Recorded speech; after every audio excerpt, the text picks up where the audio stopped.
Hi, my name is Chris and this is Battle Nonsense. Today we will take a look at the netcode of Apex Legends, a new 60-player battle royale game from Respawn Entertainment set in the Titanfall universe but without any of the Titans. Now before we dive into the networking of this game, I want to talk about the frame rate and the video options. First of all, you can only change the resolution but not the refresh rate. Instead, the game will use whatever you've set for the monitor inside the display options on Windows or the configuration software that comes with the driver of your graphics card. So if you have a high refresh rate monitor, then you want to make sure that you have the highest available rate selected in here. If you are the kind of gamer who disables VSync so that you can play at frame rates higher than your display's refresh rate, which further decreases input lag and makes tearing less intrusive, then you will notice that your frame rate is not unlocked after you disabled VSync in Apex Legends. To fix this, you must go to the game properties and then add this command line argument, which disables the frame rate limit as you can see here. Sadly, there is no FPS limiter setting inside the options menu where you could set a custom FPS limit, which would be especially useful for those who own a G-Sync or FreeSync monitor, or for anyone who just wants to play at a stable frame rate that his system can maintain most of the time. So if you want to lock your frame rate at a specific value, then you must use a third-party tool like the RiverTuner statistics server. Now let's talk about the network model. Apex Legends uses dedicated game servers, and if you want to know the locations where these are hosted, then you must launch the game, wait 1 minute, then press escape, click on cancel, and then you will see this data center option which shows you all the data centers where the game servers are hosted. What sounds like a cheat code for an old Nintendo game is really what you must do to get access to this menu. Now, unlike other games, Apex Legends does not provide a network graph, which would not only help players to troubleshoot issues with their connection to the server, but also allow players to provide the developers with more details when they encounter issues. The game also does not have any network performance icons, which could tell the player that his bad experience is caused by a high ping, packet loss, lots of latency variation, bandwidth issues, or maybe performance issues that the game server is suffering from. The game does not even tell the player what his ping to the game server is or which data center the player connected to. So, to find out what my ping to the game server was during my tests, I had to use NetLimiter to get the IP of the game server, and then I simply sent a ping to that IP address. Now let's take a look at the rates at which the clients and the server exchange data. The send rate of the client is quite stable with an average of 58 updates per second. The rate at which you receive data from the server, however, does not appear to be stable at all. It actually looks like the send rate of the server decreases as the match progresses, until at the very end of the match it settles at about 20 Hz. So some people were quick to conclude that the tick or simulation rate of the server decreases as the match progresses. But when you use Wireshark to take a look at the packets that you receive from the server, then you will find out that the reason why the Wireshark statistics show that you receive more than 20 updates per second from the server is that a single tick or simulation step on the server creates so much data that the server must split that data into multiple packets to prevent that the MTU or maximum transmission unit of the connection to the client causes that the network hardware must take care of packet splitting and packet reassembly.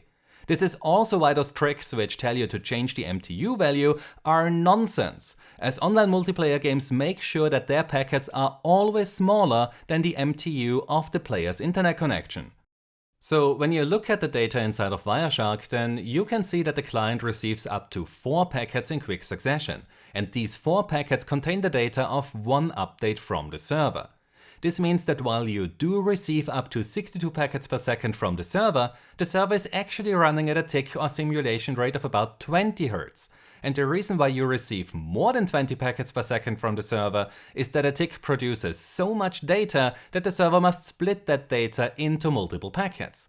And the reason why you get fewer packets per second later on in the match is that there are fewer players left, and so the server has less data to send to the clients. The question now is why the server has to send that much data with every update. Maybe the developers have to further optimize what data clients need to receive. This is not the case for the data that is sent by the client, as its data packets are very small, as you can see here. Now, what does this mean for the bandwidth that is required to play Apex Legends? Compared to Fortnite, Blackout and PUBG, you can see that despite the lower player count, Apex Legends needs quite a lot more downstream bandwidth, which is a result of those large updates sent by the server. It would be ideal if the server would not have to send multiple packets for a single update, or if it would not have to send more than 2. I hope the Respawn Entertainment will be able to do something about that in the near future. Now, how much delay or lag is there between 2 players when they both play on the same server at a ping of 24 milliseconds each? In my damage delay tests I measured a longest delay of 178 milliseconds, an average delay of 94.2 milliseconds and a shortest delay of 66 milliseconds.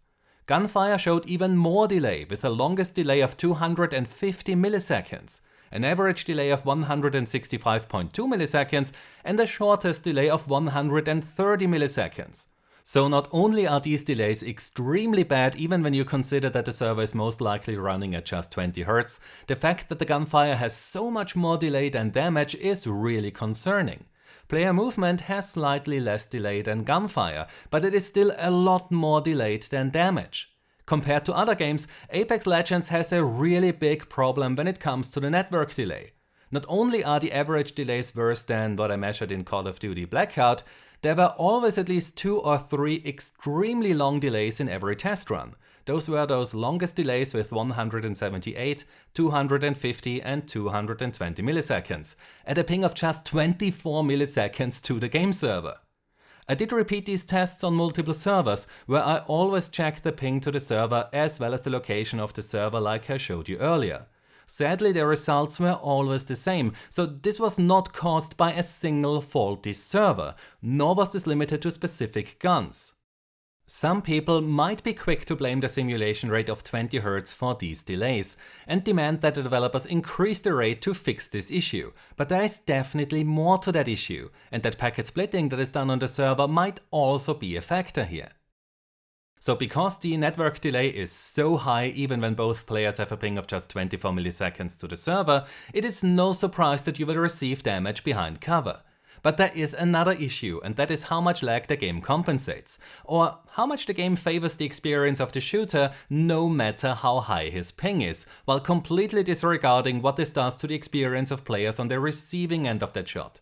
In this example here I increased the ping of the shooter to 325 milliseconds. In Battlefield 1 and Battlefield 5, the shooter would now have to lead his shots to compensate for his high ping, in order to mitigate how his bad connection to the server affects the experience of the player that he is shooting at. But not in Apex Legends. As you can see here, the server will always confirm a hit no matter how high the ping of the shooter is.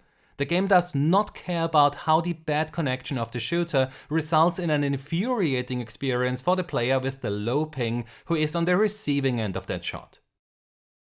So I've got to say that I was surprised, or better said shocked, to see Apex Legends perform so poorly in my network delay tests. When you have 2 monitors on your desk showing the perspectives of both players side by side, then you can easily see these delays with the naked eye. I actually checked the pings to the servers multiple times because I could not believe how bad these delays are. So, while I love what Respawn Entertainment did to provide players with a fresh and exciting Battle Royale experience, I have to say that both the game and the players deserve better networking, as what the game offers at the moment is just not good enough and clearly lags behind the competition. To answer how much better the networking of the competition currently is, I will soon retest Call of Duty Blackout, PUBG, Ring of Elysium and Fortnite, so stay tuned for that video. And that's all for today. If you enjoyed this netcode analysis of Apex Legends, then it would be great if you could support me on Patreon. Without the awesome support that I get from my patrons, Battle Nonsense would not exist anymore. You can find a link to my Patreon in the description down below, where you will also find links to my social accounts in case that you want to stay up to date on the videos that I'm working on. So if you enjoyed this video, then please give it a like, subscribe for more, and I hope to see you next time. Until then, have a nice day and take care. My name is Chris, and this was Battle Nonsense.